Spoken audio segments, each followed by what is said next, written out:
다음 소식 알아보겠습니다. 한미 FTA 개정안이 공개됐습니다. 자동차를 일부 양보하고 분리했던 ISDS를 손봤다는 평가입니다. 이 내용 채널이 기자와 좀 더 자세히 알아보겠습니다. 자, 최 기자. 일단 한미 FTA 개정안 주요 내용부터 좀 살펴봐 주시죠. 네, 개정안의 주요 내용은 지난 3월에 한미 양국이 합의했던 결과에서 크게 벗어나지 않았는데요.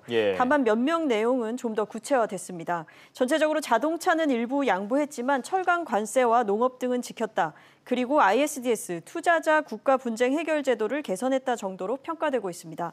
우선 자동차 분야를 더 살펴보면요. 우리가 수출할 경우입니다. 미국이 한국산 픽업 트럭과 같은 화물차를 수입할 때 붙이는 25% 관세의 철폐 시한을 20년 연장해 2041년 없애기로 했습니다. 이번엔 수입할 때입니다. 미국산 자동차에 대해 우리 안전기준을 충족시키지 못해도 미국 안전기준만 맞추면 제작사별로 연간 5만 대까지 수입을 허용하기로 했습니다. 현재 미국 빅3 업체의 한국 수출 물량이 19,000여 대인데 GM 등 미국 업체들에 대한 수출이 상당히 용이해졌다고 볼 수 있습니다. 우리 측 요구 사항으로는 투자자 국가 분쟁 해결 제도, ISDS의 중복 제소 방지 조항을 반영했습니다. 또 정부의 정당한 정책 권한 보호를 해야 된다는 문구도 들어갔습니다. 이렇게 되면 투자자 소송 남발을 방지하고 정부의 정당한 정책 권한을 행사할 수 있게 됩니다.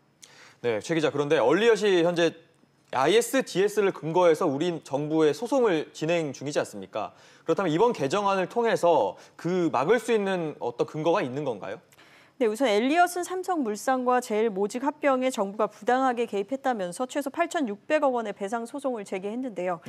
사실 부당한 그 차별 대우에 따른 해외 투자자의 피해를 막기 위해 도입됐지만 ISDS가 국가의 주권과 공공 정책을 무력화할 수 있다는 비판이 왔던 것이 사실입니다. 하지만 아쉽게도 이미 소송이 진행 중인 ISDS는 이번 개정에 영향을 받지 않습니다. 엘리엇은. 그리고 다만 이와 유사한 소송은 줄어들 가능성은 있습니다. 네, 그렇군요. 일단은 다음으로 자동차 부분을 좀 살펴볼게요. 일단 관세 면제 내용은 없는데 우리가 미국 요구를 받아줌으로써 트럼프 대통령의 무역법 232조를 피할 가능성 커진 겁니까?